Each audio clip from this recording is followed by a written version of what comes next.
Hello बच्चों, कैसे हैं आप। आई होप आप बढ़िया होंगे, मस्त होंगे और प्रसन्नचित होंगे। तो बच्चों, आज मैं कक्षा 7 हिंदी पाठ्य पुस्तक से आपके लिए पाठ 12 चांद से उतरकर पाठ समझाने जा रही हूँ। आई होप आप इसे ध्यान से सुनेंगे। पाठ शुरू करने से पहले मैं कहना चाहूँगी, जिन बच्चों ने आज पहली बार इस लिंक से जुड़े हैं, प्लीज़ वो मेरे चैनल को लाइक करें, शेयर करें और सब्सक्राइब करें, जिससे आपको हिंदी विषय संबंधी जानकारी मिलती रहे। तो बच्चों, पाठ शुरू करती हूँ मैं। पाठ 12 पल्लव से चांद से उतरकर। देखिए बच्चों, बच्चे हर तरह के होते हैं। कुछ को जंगल पसंद होते हैं, पेड़ पौधे पसंद होते हैं, कुछ को बिल्कुल भी पसंद नहीं होते हैं। इस कहानी के अंदर बताया गया है कि पेड़ पौधों की हमारे जीवन में उपयोगिता एवं महत्व, बहुत महत्व है। इसलिए हमें अधिक से अधिक पेड़ पौधे लगाने चाहिए। उसे जंगल बिल्कुल अच्छा नहीं लगता था। काले काले घने डरावने दिन के प्रकाश में यह कालीमा थोड़ी सी हरितिमा में परिवर्तित हो जाती थी। हरितिमा मतलब हरियाली में, हरा हरा। बस शेर सब कुछ वैसा ही डरावना और भयानक। गोमती नदी के इस पार तट पे बसा उसका छोटा सा गांव, और गांव में सबसे किनारे वाला घर, जिसके दरवाजे का मुंह ठीक उत्तर दिशा में खुलता, जहां से दिखाई पड़ती मंथर मंथर बहती गोमती नदी और उसके दूसरे किनारे पर आच्छादित किए विशाल घना जंगल। बरसात में बाढ़ आ जाने पर यही गोमती हरहराती सी वेगवती हो उठती और दोनों किनारे के छोटे छोटे वृक्षों के तने आकंठ पानी में डूब जाते।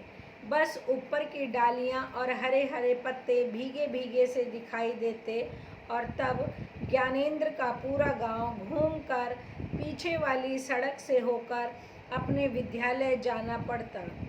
ज्ञानेंद्र को विद्यालय नदी के दूसरे किनारे पर चंदवक बाजार से थोड़ा पहले ही था। इस पार से देखने पे प्रतीत होता मानो वह विद्यालय भी उस पार के जंगल में है, लेकिन ऐसा नहीं था। विद्यालय जंगल के पश्चिमी छोर और गोमती नदी के पुल के ऊपर से होकर जाती सड़क के बिल्कुल किनारे था। उसी पुल पर से होकर ज्ञानेंद्र प्रतिदिन अपने विद्यालय जाता। वह 7वीं कक्षा में पढ़ रहा था। जाड़े के दिन में अक्सर शाम होते ही कोहरा छा जाता, तो पूरी नदी में भाप जैसा एक धुंध सा उठता दिखाई देता। अब यहाँ पे बताया गया है कि उसका गांव और उसका घर गोमती नदी के किनारे है, और घर का दरवाज़ा उत्तर दिशा की ओर खुलता है, जहाँ से वो घने जंगल उसे साफ दिखाई देते हैं। और जब बरसात के दिन होते हैं तो नदी के किनारे जो छोटे पेड़ हैं वो पूरी तरह से डूब जाते हैं, सिर्फ ऊपर की टहनियाँ और पत्ते ही दिखाई देते हैं। इस बाढ़ के कारण उसे अपने विद्यालय घूम कर जाना पड़ता है। दूर से ऐसा लगता है कि उसका विद्यालय उसी जंगल में है, पर ऐसा नहीं था। पुल के पार जो सड़क थी उसके बिल्कुल किनारे था। और बरसात के दिनों में दिन जल्दी छिपता था ठंड में, तो क्या है कि नदी का पानी सारा भाप सा बना हुआ दिखाई देता था और धुंध बहुत जल्दी ही हो जाती थी। तब ज्ञानेंद्र को धुंध के उस पार का जंगल और रहस्यमय लगता, और जब धुंध होती थी तो और भी जंगल समय से पहले डरावना और बिल्कुल ही डर पैदा करने वाला लगता था। इस कारण वह शाम के बाद घर से बाहर नहीं निकलता। उसने पुस्तकों में पढ़ रखा था कि जंगल में तरह तरह के भयानक जानवर रहते हैं। कभी कभी उसके गांव के मित्र भी आपस में बातचीत करते हुए बताते थे कि जंगल में भूत प्रेत भी रहते हैं, जो मनुष्यों का विभिन्न तरह से परेशान करते हैं। ज्ञानेंद्र आकर माँ से पूछता तो माँ हंस पड़ती, क्योंकि उसके घर में माँ थी तो वो माँ से अपने दोस्तों की बातें शेयर करता, तो माँ इन बातों पर हंसती थी और कहती, पगले, उन दोस्तों से पूछो कभी देखा है भूत? भूत प्रेत कुछ नहीं होता। लेकिन अम्मा, रवि कह रहा था उनके पैर पीछे मुड़े होते हैं, मुंह से आग का गोला। ज्ञानेंद्र की बात बीच में ही काट कर माँ हंस पड़ती थी। जा, तेरे बाबा 80 वर्ष के हैं, उनसे पूछ कि क्या आज तक उन्होंने भूत देखा है। तो वो ऐसे उसकी बात को काट के बोलती थी, जा अपने दादा से पूछ जो 80 साल के हो गए हैं कि क्या कभी उन्होंने इधर भूत देखा है। बाबा और पिताजी से इनकार में उत्तर मिलने पर भी ज्ञानेंद्र का भय समाप्त नहीं हुआ था। जंगल के प्रति उसकी धारणा वैसी ही थी।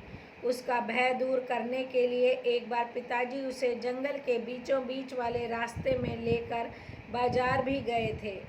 रास्ते भर ज्ञानेंद्र उनकी उंगली कसकर पकड़े रहा और डरी डरी नज़रों से चारों ओर देखता जा रहा था। जंगल से निकल खेतों की मेड़ों पे पहुंचकर उसकी जान में जान आई थी। पिताजी ने पूछा था, देख लिया ना आज जंगल, कोई या कहीं कोई भूत मिला? लेकिन रवि तो कहता था कि रातों को पेड़ों पर से कूदते हैं भूत। नहीं, यह सब झूठ है। लेकिन जंगली जानवर? ज्ञानेंद्र ने पूछा। जंगली जानवर होते तो हैं, पर उनका होना आवश्यक भी है बेटा। उन्होंने कहा, बेटा जंगली जानवरों का होना जरूरी भी है। ज्ञानेंद्र ने कहा, क्योंकि वो बच्चा है। पूछा, क्यों पिताजी? ईश्वर ने सबको बनाया है, उन्हें भी बनाया है, इसलिए उन्हें नुकसान पहुंचाना यानी ईश्वर के कार्य में हस्तक्षेप करना है। पिताजी ने ज्ञानेंद्र को समझाया, क्या जंगल भी ईश्वर ने ही बनाया? हाँ, इसे ईश्वर कहो या प्रकृति, लेकिन पेड़ पौधे तो मनुष्य लगाता है, ईश्वर कहीं दिखाई नहीं देता। ज्ञानेंद्र के तर्क से थोड़ी देर के लिए उसके पिताजी अचकचा गए, यानी अब क्या बोलूं। लेकिन अगले ही क्षण उन्होंने उत्तर दिया, हर मनुष्य के हृदय में ईश्वर निवास करता है बेटा।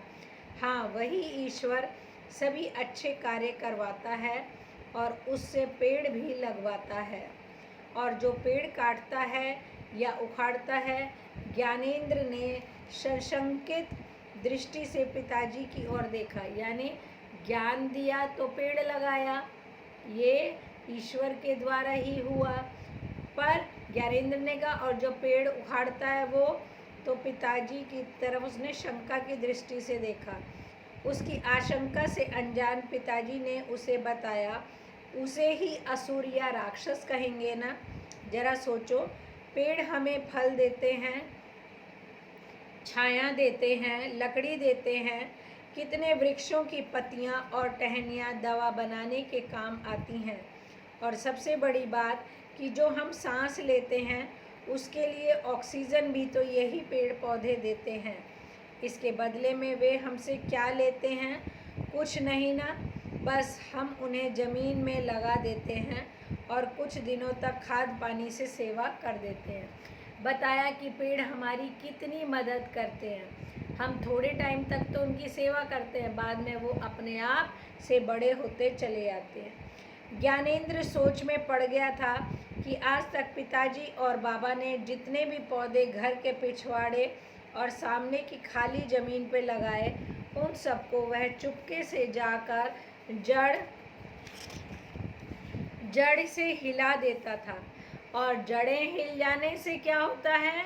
कुछ ही दिनों में वो पौधा मुरझा जाता है। पिताजी और बाबा को ज्ञानेंद्र पर शक भी नहीं होता। उन्हें लगता थाले के नीचे कंकरीली ज़मीन आ गई होगी या खाद की मात्रा अधिक हो गई होगी।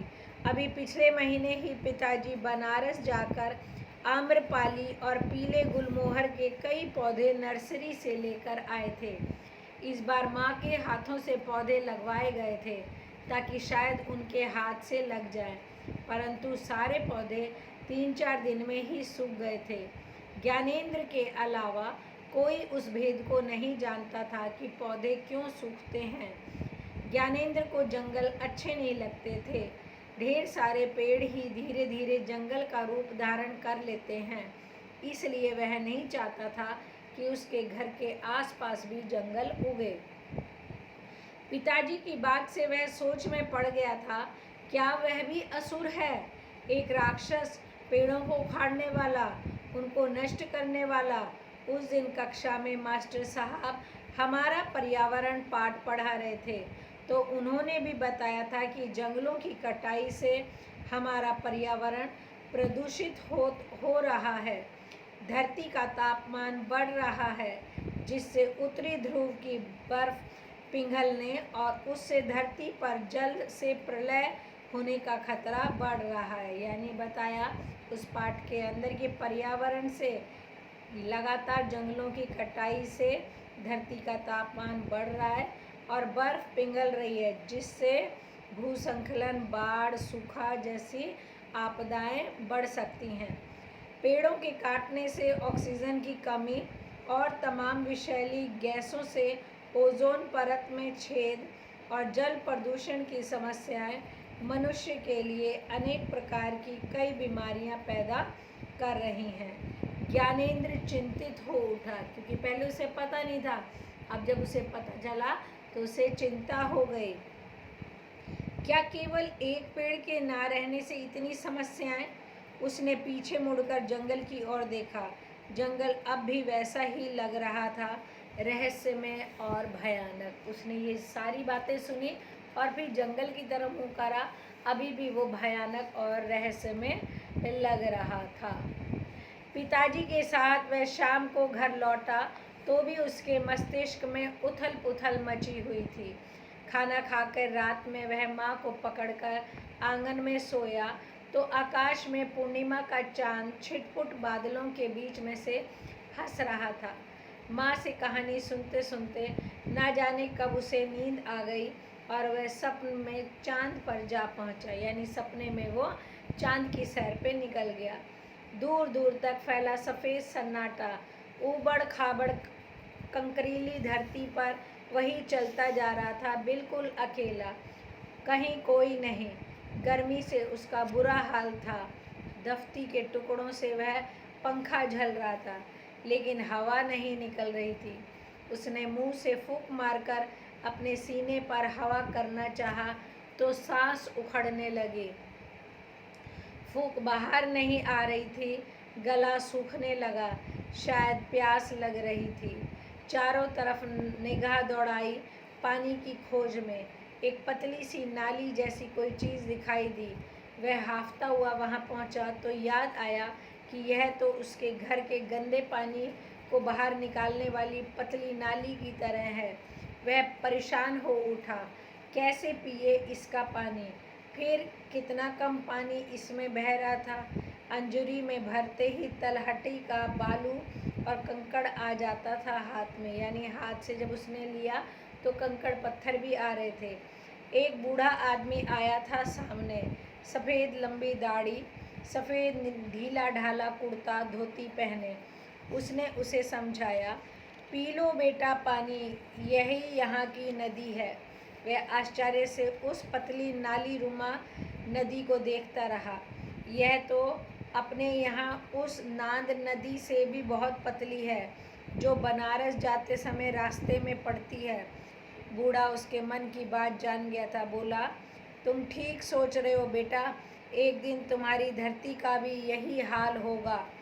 यहाँ पर भी पहले पेड़ पौधे थे, नदियाँ थे, तालाब थे, हरियाली था, जीवन था, पर पेड़ों के नष्ट होते ही सब समाप्त हो गया।